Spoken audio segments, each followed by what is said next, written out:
Iran के हाथों Trump की शिकस्त की गूंज अमेरिका तक सुनाई देने लगी। अमेरिका के अंदर से ट्रंप पर और उसकी हुकूमत पर उंगलियां उठने लगी। इस मामले पर आमिर रज़ा से बात करते हैं। आमिर भाई, एक बड़ी डेवलपमेंट हुई है अमेरिका के अंदर ईरान अमेरिका जंग के हवाले से। ट्रंप के ऊपर उंगलियां उठ रही हैं और बहुत सारे लोग जो है ना वो ये कह रहे हैं कि जनाब इस जंग में हमारे मिलियंस ऑफ डॉलर्स जो है ना झोंक दिए गए हैं।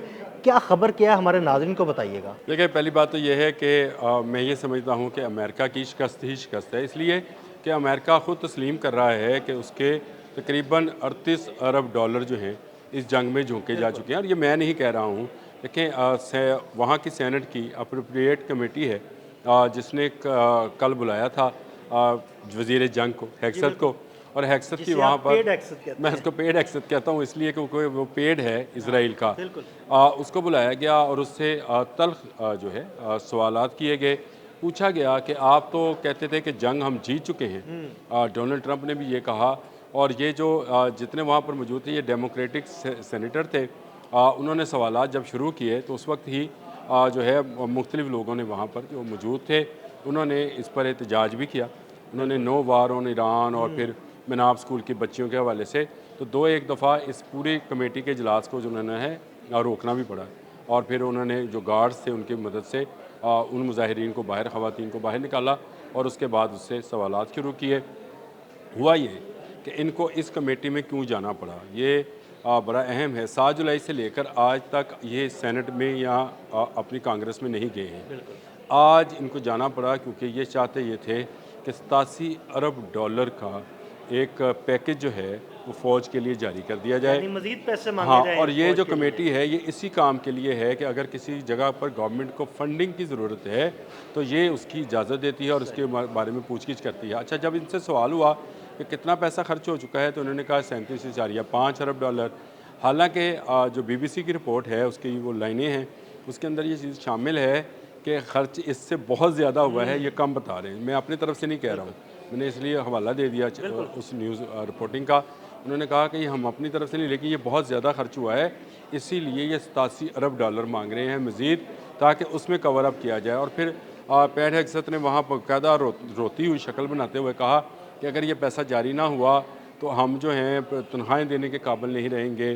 जो हमने हमारी सप्लाई लाइन है वो डिस्टर्ब होगी और हमें पैसा जो है वो आने वाले वक्त में जो ट्रेनिंग सेशंस हैं वो बंद करने पड़ेंगे, तो बहुत सारा मामला जो हैं ख़राब होंगे। इस पर जो है एक उनके सेनेटर हैं पीटर्स, उन्होंने कहा कि आप तो डोनाल्ड ट्रंप साहब ये कहते थे कि हम जंग जीत गए। बिल्कुल ऐसे। जब आप जंग जीत गए तो फिर तो आपको कहना चाहिए कि हमें अब पैसों की ज़रूरत नहीं है, जंग हम जीत चुके हैं।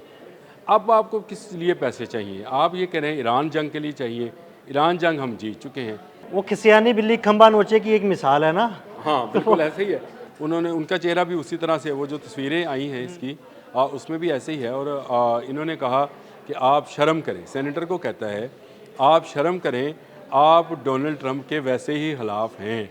तो फिर सेनेटर ने आगे से उसको ये जवाब दिया कि आप अपनी नाकामी को क्यों छुपाना चाहते बिल्कुल हैं। ऐसे ही ये है। यहाँ पर तल्ख जुमलों का तबादला होता है। जो रिपोर्टिंग अभी तक आई है उसके मुताबिक तो काफ़ी तल्ख सूरत हाल पैदा हो गई थी और वज़ीर जंग जो हैं हेक्सत, उनके लिए उसको कंट्रोल करना मुश्किल हो रहा था। वो अपनी नाकामी को छुपाते हुए भी नाकाम हो गए। ये भी एक जुमला बड़ा खूबसूरत लिखा हुआ था। वैसे उन्हें वो आमिर भाई, बोल मुझे तो ये लगता है कि 37 अरब डॉलर की जो बात हो रही है, इतना तो सिर्फ उनके तैयारे गिरने का नुकसान हो चुका होगा। इससे ज़्यादा हुआ होगा। देखें, आप अंदाज़ा करें कि आज के दिन एक और इनका MQ-9 गिरा है। बिल्कुल। उसके मलबे की तस्वीर भी आ गई है। तो इसका तकरीबन मतलब है 33 33 उनके गिरे। MQ-9 तो ड्रोन मारे गए हैं। MQ-9 जो है वो 45 मिलियन डॉलर का है। अब इनका एक F-15 जो है वो 94 मिलियन डॉलर का है। तो अब आप अंदाज़ा करें कि इनका F-35, C-130, KC-135, इनका वॉक्स। बिल्कुल। और ये बीबीसी ने अपनी स्टोरी के अंदर ये लिखा है, अगर आपने लगाना है तो उसका जी जी स्क्रीनशॉट बिल्कुल, भी हम लगा उसमें दें। लगाएंगे उसका उसने स्क्रीनशॉट। ये लिखा है कि इसमें वो अखराजात शामिल नहीं, बहुत सारे अखराजात शामिल नहीं हैं जो अब हो रहे हैं, जो अमरीकी अड्डों पर अब ईरान हमले कर रहा है उसके नुकसानात शामिल नहीं हैं। बिल्कुल। तो ये अरबों डॉलर तो ये गवा चुके हैं। और उसके बाद देखें, 87 अरब डॉलर मांगने का मतलब ये था कि ये उसमें से कोई 30-35 अरब डॉलर इसमें मज़ीद इस नुकसान में शो करते और बाकी पैसा जो है उस तरह लिखे। जो वहाँ पर सेनेटर्स हैं या सियासतदान हैं वो ज़रा मंझे हुए सियासतदान होते हैं, उन्हें पता होता है कि इस मौके पर कैसी बात करनी है। और दूसरी, वहाँ पर आपने शुरू में अपनी इंट्रो में बड़ी खूबसूरत बात की कि ट्रंप की नाकामी की आवाज़ें अमेरिका से उठना शुरू हो गई हैं। अमेरिकन मीडिया, अमेरिकन तजियाकार, अमेरिकन साबिक फ़ौजी, साबिक पेंटागन के अहलकार खुद मुंह से बोल रहे हैं कि हम जो तसव्वुर लेकर ईरान पर हमलावर हुए थे, ईरान वैसा नहीं निकला और ईरान ने बड़ा जवाब दिया है। मैं ये कहता हूँ कि ईरान का भी नुकसान हुआ होगा। आज सुबह भी हमने इस पर बात भी की थी कि ईरान का भी नुकसान हुआ है, लेकिन अमेरिका की तो साख का नुकसान हुआ है। और अमेरिका की साख का नुकसान का आप अंदाज़ा इस बात से लगाएं कि हर आने वाले दिन के साथ इनके अखराजात बढ़ते चले जा रहे हैं।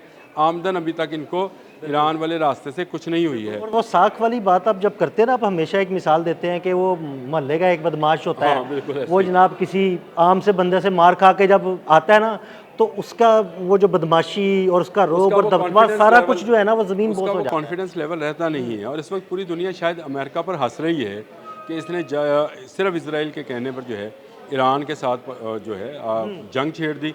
और उस जंग का नतीजा ये है कि आज इनको इस जंग से बचने के लिए भी पैसा चाहिए, इस जंग में रहने के लिए भी पैसा चाहिए।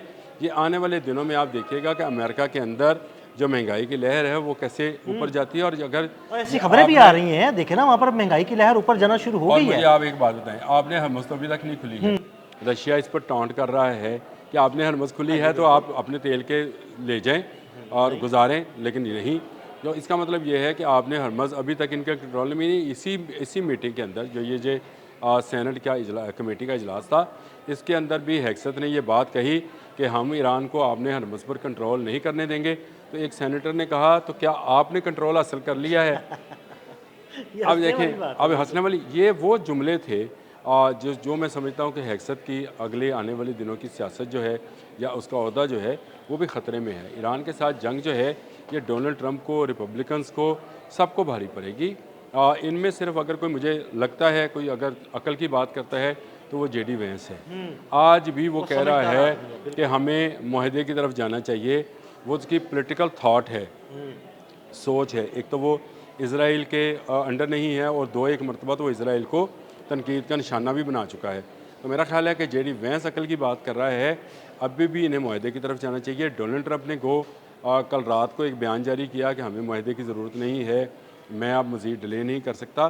तो इस तरह की बरकबाजी के बजाय अगर ये मुआहदे की तरफ चले जाएँ तो इनकी बचत हो सकती है और दुनिया का अमन बहाल हो सकता है। आपने हरमज़ एक मरतबा फिर 28 फरवरी से पहले वाले आपने हरमज़ बन सकती है, जिसमें से जो इंटरनेशनल वाटर्स हैं उसमें से आज़ादाना तजारत हो सकती है। लेकिन उसके लिए आपको ईरान को भी इजाज़त देना होगी कि वो भी अपनी तजारत कर ले, तभी जाकर सारी दुनिया का फ़ायदा होगा। नहीं तो आने वाले दिनों में देखेंगे जिस तरह से बाब मंदब वाला मामला अब उठाया है, तो ख़ोजीज़ अगर उसको बंद करेंगे तो वहाँ पर एक नई जंग शुरू हो जाएगी। ये जंग दर जंग, जंग दर जंग, जंग दर जंग जो है ये पूरी दुनिया के लिए ख़तरनाक है। लेकिन सबसे ज़्यादा ख़तरनाक खुद अमेरिका और डोनाल्ड ट्रंप की सियासत के लिए है। इसको जितनी जल्दी लपेट लिया जाए उतना अच्छा है। सेनेट के इस इजलास के अंदर जो हेक्सत के साथ हुआ है, अगर इन्हीं सेनेटर्स के हाथ कभी डोनाल्ड ट्रंप चढ़ गया तो सोचें उसके साथ क्या। बहुत शुक्रिया आमिर भाई। आमिर भाई ने इस मामले पर बड़ी तफसील के साथ रोशनी डाली। मज़ीद अपडेट्स के लिए हमें फॉलो करते रहें। अदील अहमद और आमिर रज़ा को इजाज़त दीजिएगा। अल्लाह हाफ़िज़।